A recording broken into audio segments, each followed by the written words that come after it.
Hello everybody and welcome back to the repair of this flare Fokker DR1. Over the last few days I've been doing a number of little jobs on this model, and as is the case with any sort of repair refurbishment, there are two main parts to it. One is to repair any damage that's done, and the other is to add any refinements to the design that I think will improve it. So what I'm focusing on at the moment are the small little jobs that need to be done before I tackle the two major jobs that still remain. And they are: the cabin needs to be redesigned and remade, and I think I've sorted that out in my head how I'm going to do it. And I need to bend up an undercarriage. And thanks to Robert Mitchell, who I contacted via the Flare Celebration Facebook group, he was able to give me some measurements from his model, and I'm going to be able to push on and make that undercarriage in the near future. But for now, the focus is on trying to sort things out with this plane. And here, the reason I'm focused on this horizontal stab is because it gives me the opportunity to show you the sort of things I've been doing. So in shot, you can see a change in colour of wood that's evident here, and that represents two different things I've had to do. This corner piece had been attacked by some sort of rodent. It had decided to sharpen its teeth, its incisors, on some of the frame, and it wasn't the only spot that happened. It's happened down here on this area, to the point where I had to replace a couple of these formers altogether, and it also happened on the hardwood block that supported the undercarriage. The little critter had a great time sharpening its teeth on that. So things have had to be repaired.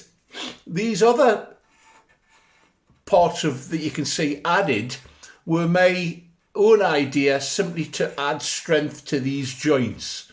So here and here, I mean, ignore the new wood here. If you imagine that was the surface, and by adding a very small fillet of wood, I think I've substantially improved this joint. And adding a fillet into the corner likewise has added an enormous strength to this joint. So I've gone through the model and done that, and the reason for adding this, apart from strengthening the frame, was because there's going to be a continual loop, or pull system as I call it, going through here to the upper level of the horizontal elevator, and there's going to be another cable coming out here to the lower end. What I'm going to do today, in the focus of this little short video, is going to be to add a strengthening bracket from here to a plate that I'm going to make here. You can see that I've added a working tail skid. How useful that is, I don't know, but I think it looks cool. This all still needs to be sanded down and sorted out, and I will put an access hatch here so that I've got access to the mechanism inside if I need to change springs or add rubber bands to increase the bounce on that, for example. Now, on some of the reproduction triplanes that I've seen, there's no evidence of a bar here. On others, I've seen them. And I think for a working model that's going to have rough and tumble at the field, and certainly my flying, it's not a bad idea to have something to strengthen this structure up. The model's mainly going to fly on elevator and rudder, and this needs to be strong. And what I propose to do is to put an aluminium bar from here to here with attachments at the end made out of brass that I'll use. I'll solder it together and then glue onto the aluminium bar, and that'll also allow me to make sure that this is at right angles to the fuselage. I've got a suspicion that one end is slightly dipping, and I can set it accurately by making that attachment. So let's have a look at what I'm going to use to make this. Well, here we have the material that I'm going to use. I have some aluminium bar. Obviously aluminium's lightweight and it's fairly strong. Not that I think weight's going to be a major issue at the tail end of this model, as I have such a big lump of an engine at the other end, but nevertheless it's worth considering. And to form the ends, I'm going to use some brass tubing, flatten the ends, do a little bit of fettling and soldering, drill them out, and then that, not as big as this obviously, is a fairly neat fit over the end. And I think if it's crimped and Loctite's applied to it, that'll be going nowhere. And I can use this to make the two bars that go on either side of the horizontal stab. So I'll start fettling about with that and show you what I come up with, and then we'll consider how I'm going to form the brackets that they're attached to.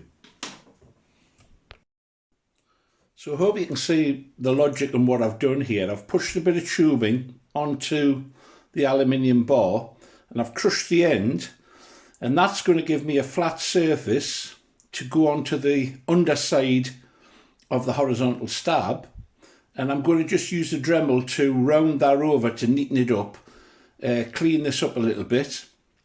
I can cut this shorter and then we'll try attaching it to the aluminium, see how that goes, and if it all is well, I'll push on, cut this to length and do another one for the other side.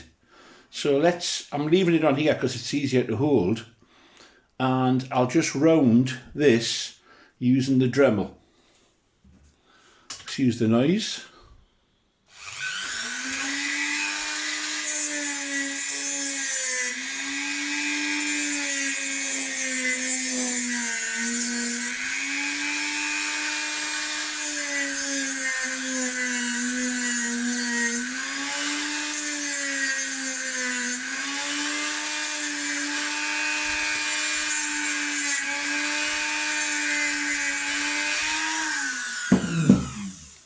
Well, that looks about right to me. As I say, I'll clean these marks. This is caused by crushing it in the jaws of the vise. Perhaps I should have put some plates in, but that's that. I can cut this off using a slitting disc. Let's try it up against the tail and see if the angle's right. If I offer it up, that angle looks about right. I'll double check it with the engineer's square in here. If I cut that approximately to length and make another one for the other end, I've then got the starting of the support bracket that I want, and that'll substantially strengthen this whole setup. So I'll push on, I'll cut this, use that piece to make another one for this end or for the other end, and then I'll cut this to length. That's been cut off now using a slitting disc. I could solder the end of that, but quite honestly I don't think it's needed. So what I'm going to do is put some Loctite 638, which is permanent sort of stuff. It's not stuff that you would want to use if at any time you wanted to remove something. I think that's clogged. No, it's not clogged up, but it's not going as it should. Let's just pause it there while I find something to unclog the end. As I was saying, this is the stuff that you use on gear bearings and things like that. Not something that you would need to remove again. I was chatting to a chap, actually the lad I bought the engine off for this project, and he'd put some studs to hold the engine in place, and he'd use this to put them on. Of course, it meant he could never get them off again. He had to Dremel them off. So that should do the job. We'll let that set. In the meantime, I'll use this piece to make another one for the other end, and then we're ready to rock and roll. There's the first bar made. I actually put some protective plates in the vise this time so it didn't all get gnarled up, which made sense. So there's the first one. I'll make the second one obviously the same length, and then we'll look about how I'm going to have to modify the horizontal stab to accept these. Before I show you what I've completed, a look at the ailerons. We all make mistakes, and I certainly do. And a mistake I'd made was I'd exaggerated these scallops far too much. It looked ridiculous.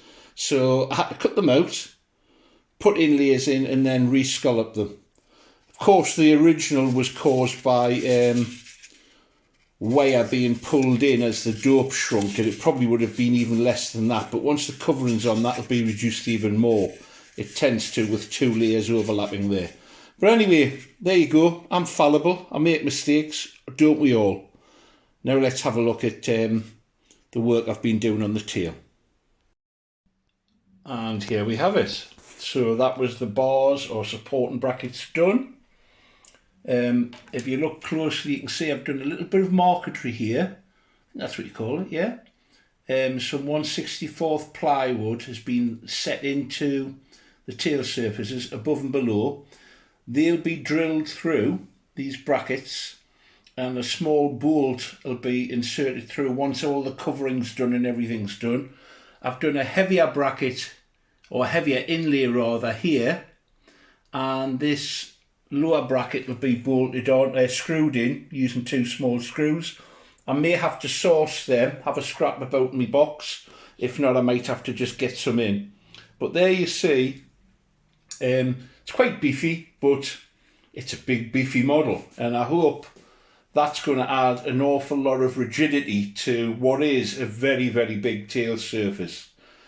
Common with all the Fokker planes. The Fokker D7 has got exactly the same, and I think the D8 exactly the same. So it was a design they stuck with, and I think the extra support bracket helps a lot and adds negligible weight because they're aluminium bars there.